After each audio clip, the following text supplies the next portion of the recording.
아멘. 창세기 16장 말씀을 보겠습니다.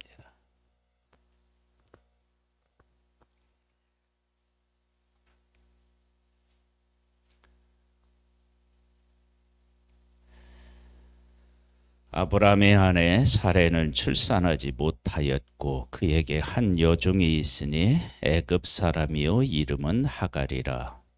사레가 아브라함에게 이르되 여호와께서 내 출산을 허락하지 아니하셨으니 원하건대 내 여종에게 들어가라. 내가 혹 그로 말미암아 자녀를 얻을까 하노라 하매 아브라함이 사레의 말을 들으니라.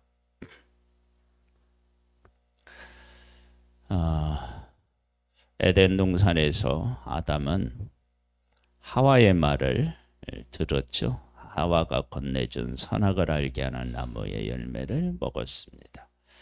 지금 아브라함은 하나님께서 약속하신 아들이 있는데 그 아들을 사라의 말을 듣고 지금 그 아들을 낳으려고 하는 그러한 잘못을 지금 범하고 있습니다. 사라의 입장에서도 자꾸 자기는 나이가 들어가고 자식은 없으니까 아마 여러 가지 생각이 들었을 것입니다. 그런데 이 방법은 하나님의 방법이 아니었는데 그래도 지금 사라 입장에서는 자기를 희생하면서 아브라함을 위하여 한 말이겠죠.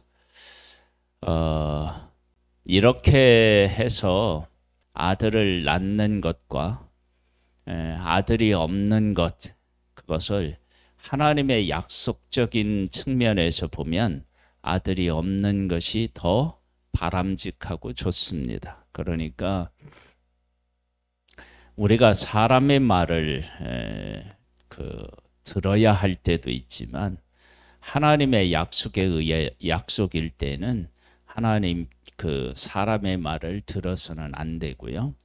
하나님의 약속이 성취될 때는 우리 인간적으로 한 일이 없는 것이 그것이 더 복입니다. 그러니까 하나님의 약속은 우리가 해야 할 어떤 일이 있는 게 아니라 하나님이 그 일을 하실 때까지 기다리는 것이 가장 바람직합니다. 그래서 지금 아브라함 가정에는 아무런 자식이 없는 것이 하나님의 약속을 이루는 길입니다. 그래서 지금 하갈을 통해서 이스마엘이라고 아들을 낳는 이것은 차라리 없는 것이 나은 것이었습니다. 아브라함의 아내 사라가 그 여종 애굽 사람 하갈을 데려다가 그 남편 아브라함에게 첩으로 준 때는 아브라함이 가나안 땅에 거주한 지 10년 후였더라. 10년이 지났는데도 아무런 하나님의 응답이 없었다고 여겼다는 거예요. 하나님의 약속은 10년이 아니라 때로는 400년 만에 이루어지기도 하고 70년 만에 이루어지기도 합니다. 그러니까 하나님의 약속은 시간의 제약을 받지 않는 것입니다. 우리나 시간의 제약을 받고 환경의 제약을 받지 하나님의 약속이 시간의 제약도 받지 않고 그리고 환경의 제약도 받지 않는 것입니다. 그렇게 우리가 하나님의 약속을 바라봐야지 하나님의 약속을 우리들의 한정된 그런 어떤 능력 안에서 하나님의 약속을 바라보면 하나님의 약속은 더딘 것처럼 생각하고 안 이루어지는 것처럼 생각되는 것입니다. 아브라함이 하갈과 동침하였더니 하갈이 임신하매 그가 자기의 임신함을 알고 그의 여주인을 멸시한지라. 아마 지금 하갈이 임신하기 전까지는 문제가 아브라함에게 있는지 사라에게 있는지 이걸 알 길이 없었는데 하갈하고의 동침을 통해서 문제가 누구에게 있다고 생각할 수 있어요? 사라에게 있다고 생각할 수 있죠. 그러니까 아마도 하갈이 사라를 그렇게 멸시하고 모독한 것이다. 그렇게 보여집니다. 5절에 보면 사라가 아브라함에게 이르되 내가 받는 모욕은 당신이 받아야 옳도다. 내가 나의 여종을 당신의 품에 두었거늘 그가 자기의 임신함을 알고 나를 멸시하니 당신과 나 사이에 여호와께서 판단하시기를 원하노라. 우리들이 살면서 하나님의 이름을 그리고 하나님을 이야기하고 있는데 사실은 하나님을 우리가 이야기한다고 하나님 중심은 아닌 것입니다.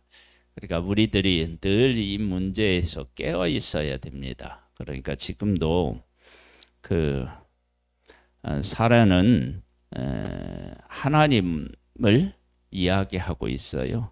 그런데 그의 삶은 하나님 중심은 사실은 아니었습니다. 그러니까 우리는 항상 이런 부분에 대해서 깨어 있거나 조심하지 않으면 내가 하나님의 이름을 부르고 하나님에 대해서 말을 하고 이렇게 하는 것이 하나님 내가 뜻대로 살아가고 있고 하나님 중심으로 살아가고 있다.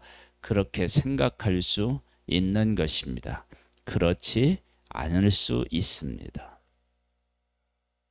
아브라함이 사라에게 이르되 당신의 여종은 당신의 수중에 있으니 당신의 종이 좋은 대로 그에게 행하라 하매 사라가 하갈을 학대하였더니 하갈이 사례 앞에서 도망하였더라. 6절 말씀을 자세히 이렇게 우리가 보고 생각해 보면 아브라함은 여종 하갈을 통해서 자식을 낳는 것보다 사실을 누구를 더 중요하게 생각했느냐? 사라를 더 중요하게 생각했던 것 같아요. 왜냐하면 이렇게 이야기를 할 때 반대로 아브라함이 이야기할 수도 있었을 거예요. 당신은 자식도 못 낳는데 이 여인은 했다.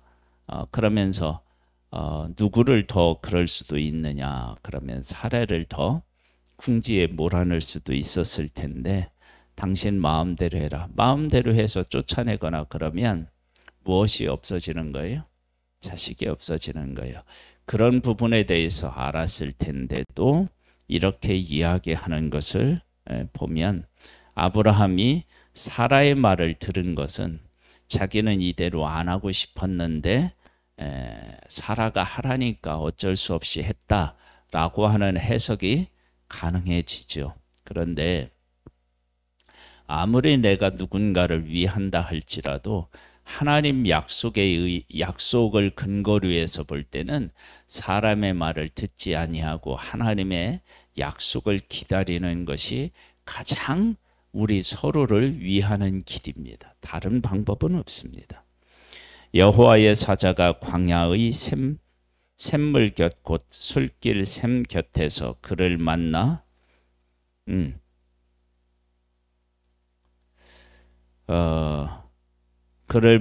이르되 사라의 여종 하갈아 네가 어디서 왔으며 어디로 가느냐? 그가 이르되 나는 내 여주인 사라를 피하여 도망하나이다. 여호와의 사자가 그에게 이르되 네 주인에게로 돌아가서 그 수하에 복종하라. 여호와의 사자가 또 그에게 이르되 내가 네 씨를 크게 번성하여 그 수가 많아 셀 수 없게 하리라. 여호와의 사자가 또 그에게 이르되 네가 임신하였은즉 아들을 낳으리니 그 이름을 이스마엘이라 하라. 이는 여호와께서 네 고통을 들으셨음이니라. 그가 사람 중에 들나귀 같이 되리니 그의 손이 모든 사람을 치겠고 모든 사람의 손이 그를 칠지며 그가 모든 형제와 대항해서 살리라 하니라. 여기 이 하나님의 사자가 나타나서 하는 이 말을 잘 들어보면 이것은 곧 하나님이 하시는 말씀이잖아요. 지금 하나님의 입장에서 보면 사라가 하갈을 주고 그 또 하갈의 말을 듣고 사라의 말을 듣고 하갈을 통해서 이스마엘을 낳는 이 과정이 하나님 보시기에는 하나님의 약속을 거부하는 것이고 알지 못하는 것이었는데, 거기에 대한 하나님의 그 반응을 보면 이건 놀랍습니다. 사라에게, 아니 하갈에게 하나님께서 큰 은혜를 베푸시는 모습을 보게 됩니다. 하나님께서는 우리에게 은혜를 베풀어 주시는데 그 은혜를 우리가 제대로 받아서 누릴 만한 그런 힘이 우리에게는 없어요. 이게 참 우리에게 큰 뭐라고 할까요? 우리 인생에 있어서 어쩌면 가장 큰 문제라고 할 수 있어요. 하나님께서 엘리에셀을 그 양자로 삼으려고 했을 때 하나님께서 막으셔요. 아니다. 또 그 조카 롯과 헤어졌을 때 동쪽 남쪽 뭐 서쪽 뭐 이렇게 다 보라, 동서남북 봐라, 이 땅을 너와 네 자손에게 주리라. 그렇게 문제가 있을 때마다 하나님께서는 아브라함에게 나타나셔서 은혜를 베푸십니다. 그런데 그런 은혜를 베푸시는데 그 은혜가 어떤 의미를 담고 있는지, 그 가운데서 우리가 무엇을 하고 무엇을 추구해야 되는지에 대해서 제대로 모른다는 거예요. 그럼에도 불구하고 하나님은 계속해서 그에게 은혜를 베푸시는 모습을 보게 됩니다. 13절에 보면 하갈이 자기에게 이르신 여호와의 이름을 나를 살피시는 하나님이라 하였으니 이는 내가 어떻게 여기서 나를 살피시는 하나님을 배웠는고 함이라. 자기를 살피실 줄은 몰랐겠죠. 근데 살피시는 거예요. 그러므로 그 셈을 부헬라헤루이라 불렀으니 그것이 가데스와 베레 사이에 있더라. 하갈이 아브라함의 아들을 낳음에 아브라함이 하갈에 낳은 그 아들의 이름을 이스마엘이라 하였더라. 하갈이 아브라함에게 이스마엘을 낳을 때에 아브라함이 86세였더라. 그래서 지금 약속의 땅에 온 지 얼마 만에요? 11년 만에 낳게 되는 것이죠. 이스마엘이라고 하는 이름도 하나님이 주셨는데 그 이름, 하나님이 주신 이름대로 그가 이름한 것을 보게 됩니다. 오늘의 얘기를 우리가 다시 정리해 보면 이렇습니다. 하나님의 약속이 있는데 그 약속은 시간과 환경의 제약을 받지 않습니다. 하나님의 약속이 이루어지려면 아브라함도 사라도 이제는 자녀를 낳을 수 없다라고 하는 그러한 시점에 하나님께서 주셔야 그 아들이 약속의 아들이 되는 것이죠. 그러니까 지금은 약속의 아들로서 태어날 시기가 아니고 때가 아닌 것입니다. 그런데 우리들은 생각하기에 하나님의 약속은 우리가 생각하는 시기나 때에 하나님의 약속이 이루어져야만 된다라고 생각하는데 그렇지 않습니다. 시간과 환경의 제약을 받지 않습니다. 아브라함에게 하나님의 약속이 이루어지려면 자식이 없는 것이 가장 좋은 그런 환경인 거예요. 그래서 사라의 말을 듣고 이스마엘이 탄생하는 것은 나중에 약속과 충돌하는 것을 보게 됩니다. 그러니까 우리들에게 있어서 아브라함에게 아들이 없는 것이 정말 하나님이 주시는 복의 상황인 거예요. 그리고 이스마엘을 낳은 것이 그것이 하나님의 약속을 이루는 데 있어서 플러스가 절대 안 되고 마이너스가 되는 것입니다. 그래서 우리가 지금 아무것도 없다, 하나님의 약속을 받았는데 아무것도 없다, 우리 인간적으로 행해 놓은 것이 아무것도 없다, 그것이 최고로 순종하는 것이고 가장 좋은 환경입니다. 만일에 우리가 안 됐는, 하나님이 안 주셨는데 우리가 뭘 하겠다고 해서 그 자리에 놓으면 그것이 나중에 약속이 이루어질 때 짐이 되는 것입니다. 그 다음에 하나님께서 사라의 그 품을 떠나서 도망한 하갈에게 은혜를 베푸시는 모습을 보게 됩니다. 그 은혜를 베푸시는데 그 은혜를 우리는 제대로 감당하기가 참 어렵습니다. 아브라함도 계속해서 하나님의 은혜를 받았는데 그 은혜 아래에서 하나님의 약속이 무엇인지를 제대로 깨달아 알지 못하는 모습을 보게 됩니다.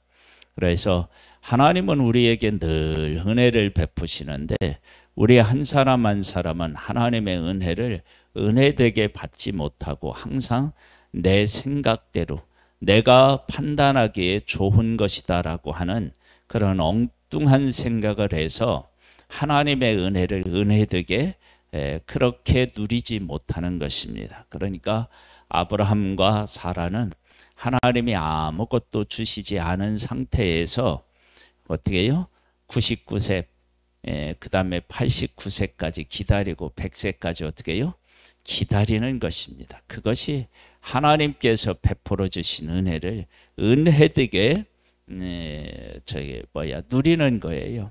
우리들에게도 그게 필요합니다. 그러니까 우리 인생에 하나님이 아무것도 안 주신다 그러면 아직 때가 안 됐구나 생각하고 하나님을 믿고 섬기면 하나님의 때에 하나님의 방법으로 우리에게 가장 좋은 것으로 채워주시는 그런 하나님이십니다. 그런 하나님을 우리가 경험하는 믿음의 승리의 복을 누리시기를 주님의 이름으로 축복합니다. 하나님 아버지, 아브라함 가정에 하나님의 약속을 제대로 기다리거나 이해하지 못하여서 인간적인 방법으로 이스마엘을 낳는 모습을 보게 됩니다. 하나님의 약속은 아브라함과 사라 사이에서 그들이 자녀를 낳을 수 없는 때가 되었을 때 주시는 아들이 약속의 아들인데 그것을 제대로 이해하지 못한 것입니다. 아버지 하나님, 우리들에게 아무것이 없는 것, 그것이 우리에게 가장 복된 환경일 수 있습니다.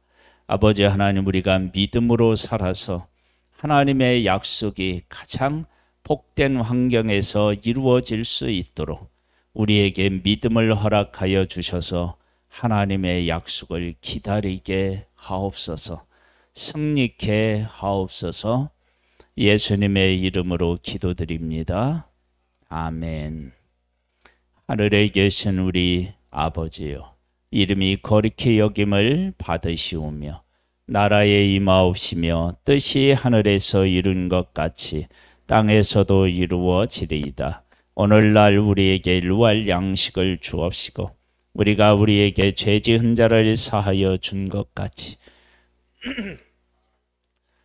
우리를 시험에 들게 하지 마옵시고 다만 악에서 구하옵소서. 대개 나라와 권세와 영광이 아버지께 영원히 있사옵나이다. 아멘.